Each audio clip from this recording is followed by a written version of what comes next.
सुजातन श्याम विराजे, माथे रतन मुकुट छवि छाजे।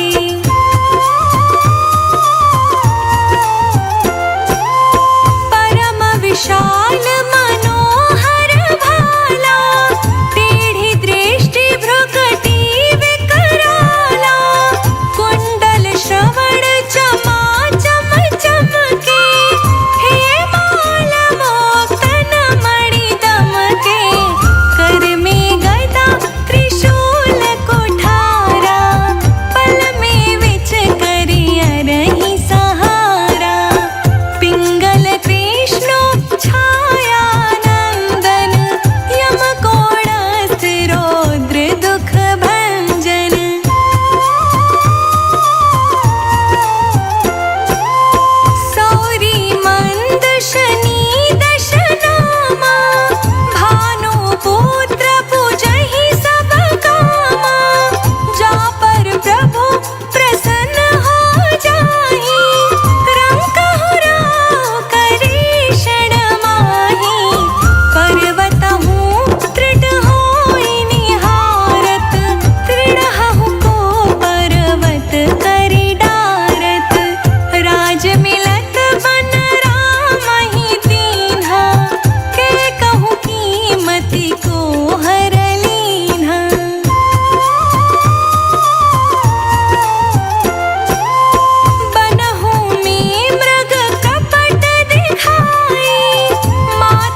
शनि चरित्र नित गावे, कबहु न दशा निकृष्ट सतावे। अद्भुत नाथ दिखावे लीला, करे शत्रु के नशि बल ढीला। जो पंडित सुयोग्य बुलवाई, विधिवत शनि ग्रह शांति कराई। पीपल जल शनि दिवस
शनि देव दयाला, करत सदा भक्तन प्रतिपाला।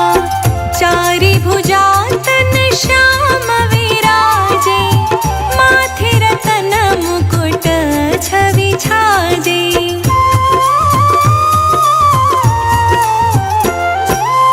परम विशाल मनोहर भाला, टेढ़ी दृष्टि भ्रुकटी विकराला।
छाजे।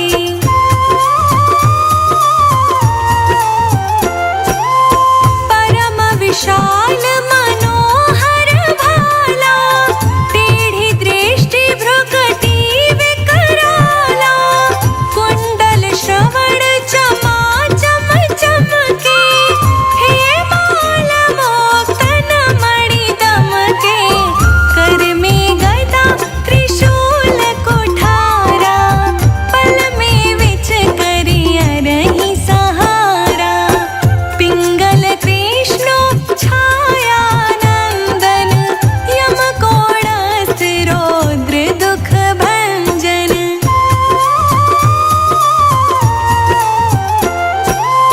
सौरी मंद शनि दश नामा, भानु पुत्र पूजहि सब कामा, जा पर प्रभु प्रसन्न हो जाहि, रंकहु राव करे क्षण माहि, पर्वतहु तृण होई निहारत, तृणहु को पर्वत करि डारत, राज मिलत बन रामहि दीन्हा, के कहूँ कीमति को हर लीन्हा।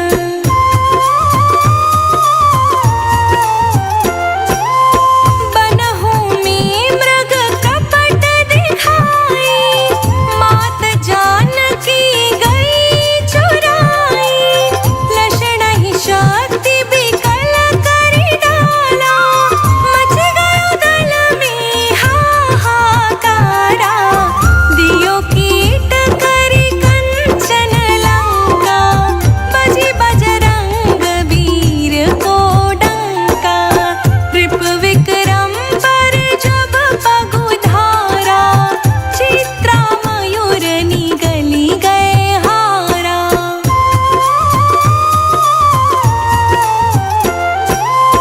हार नौल खाला ग्यो चोरी, हाथ पैर डरवायो तोरी, भारी दशा निकृष्ट दिखायो, तेलिहु घर कोल्हू चलवायो, विनय राग दीपक महकीन्हो, तब प्रसन्न प्रभु हवि दुख दीन्हो। हरिश्चंद्र नृप नारी बिकानी, आपहु भरे डोम घर पानी।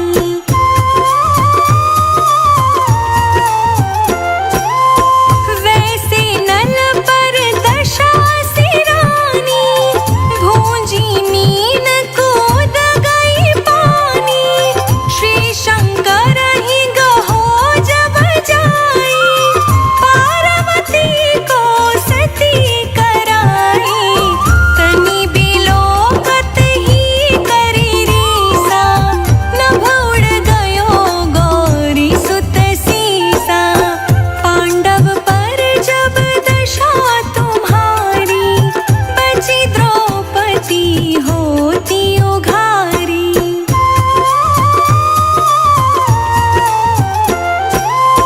कौरव की भी गति मति मारी, युद्ध महाभारत करि डारी, रवि कह मुख महाधरि तत्काला, लेकर कूद पर्यो पाताला, शेष देव लखि विनती लाई, रवि को मुख ते दियो छुड़ाई, वाहन प्रभु के साथ सुजाना, गज दे गज गंधर्व मृग स्वाना।